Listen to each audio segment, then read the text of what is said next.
आम आदमी पार्टी अपने राष्ट्रीय संयोजक अरविंद केजरीवाल को लुटियंस दिल्ली में केंद्र सरकार के द्वारा आवंटित आवास दिलाने के लिए अपनी लड़ाई तेज करने की तैयारी कर रही है। पार्टी के एक नेता ने शुक्रवार को यह जानकारी दी। हालांकि इस मुद्दे पर जुड़ा को एक मामला आने वाला दिनों में दिल्ली के उच्च न्यायालय के समक्ष आने की संभावना है।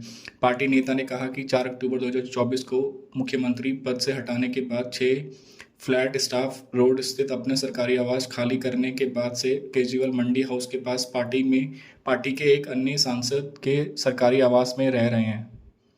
इससे पहले उच्च न्यायालय के न्यायमूर्ति सुब्रमण्यम प्रसाद ने 5 जून 2024 को दिए गए एक फैसले में आवास और शहरी मामलों के मंत्रालय के संपदा निर्देशालय को राष्ट्रीय पार्टी कार्यालय के रूप में उपयोग के लिए आम आदमी पार्टी को एक बंगला आवंटित करने का निर्देश दिया था, और जिसका अब पालन किया जा रहा है। आप नेता के शुक्रवार को कहा कि पार्टी कार्यालय के एक उपयोग के लिए एक बंगला आवंटित किया गया है, लेकिन केंद्र सरकार के दिशा निर्देशक के तहत स्पष्ट अधिकार के बावजूद राष्ट्रीय संयोजक को भी अभी तक कोई आवास नहीं दिया गया है। उन्होंने कहा कि राष्ट्रीय राजनीतिक दलों को सामान्य पूल के आवास आवंटन के लिए 2003 के दिशा निर्देशों में कहा गया है कि मान्यता प्राप्त राष्ट्रीय दल से पार्टी अध्यक्ष को एक आवासीय आवास आवंटित रखने की अनुमति दी जाएगी यदि अध्यक्ष के पास दिल्ली में अपना या सरकार द्वारा किसी अन्य क्षमता में आवंटित कोई घर नहीं है।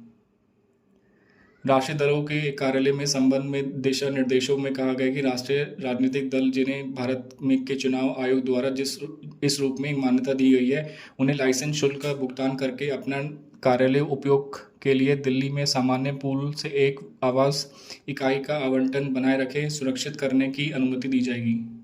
दिशा निर्देशों में कहा गया है कि यह आवास 3 साल की अवधि के लिए प्रदान किया जाएगा, जिसके दौरान पार्टी एक संस्थागत क्षेत्र में जमीन का एक भूखंड छेद पर पार्टी कार्यालय के लिए भवन बनाएगी।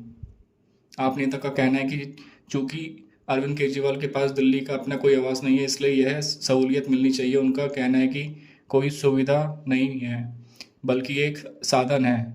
यह साधन राष्ट्रीय पार्टी को चलाने के लिए जरूरी है। वैसे भी नियमित आम आदमी पार्टी के राष्ट्रीय संयोजक होने के नाते अरविंद केजरीवाल को नई दिल्ली इलाके में एक बड़ा बंगला मिल सकता है। केंद्र सरकार की ओर से राष्ट्रीय पार्टी के अध्यक्षों को नई दिल्ली में मकान उपलब्ध कराने की परंपरा भी हो रही है। ऐसे में आम आदमी पार्टी भी वर्तमान में देश के 6 राष्ट्रीय पार्टियों में से एक है। ऐसे में इसके राष्ट्रीय अध्यक्ष को भी यह सुविधा मिल सकती है। वह शहरी विकास मंत्रालय का वेबसाइट पर जो जानकारी है उसकी माने तो केवल राष्ट्रीय पार्टियों के अध्यक्ष को ही नहीं, पार्टी कार्यालय के लिए भी मकान आवंटित किया जाता है। भारतीय चुनाव आयोग द्वारा राष्ट्रीय पार्टी के रूप में मान्यता प्राप्त राजनीतिक दलों को दिल्ली में जनरल पूल एक मकान आवंटित किया जाता है। इसके लिए पार्टी को लाइसेंस फीस चुकानी होती है। हालांकि पार्टियों को यह आवंटन केवल 3 साल में मिलता है। इस बीच पार्टी को अपने लिए जगह चिंतित पर खुद का कार्यालय बनवाना होता है। इस वेबसाइट के अनुसार मान्यता प्राप्त राष्ट्रीय दल के अध्यक्ष को भी दिल्ली की एक आवास आवंटित किया जाता है। इसके लिए शर्त यह है कि अध्यक्ष के पास ना तो अपना आवास होना चाहिए, ना ही किसी अन्य रूप से सरकार की ओर से आवंटित कोई आवास होना चाहिए। वहीं भाजपा के केजरीवाल के लिए आधिकारिक आवास की तलाश के आपके प्रयास की आलोचना की है। भाजपा का कहना है कि आम आदमी पार्टी की यह कदम कथित और किसी भी आधिकारिक आवास या वीआईपी सुविधा के उपयोग न करने के अरविंद केजरीवाल के पहले ही वादे से विपरीत है।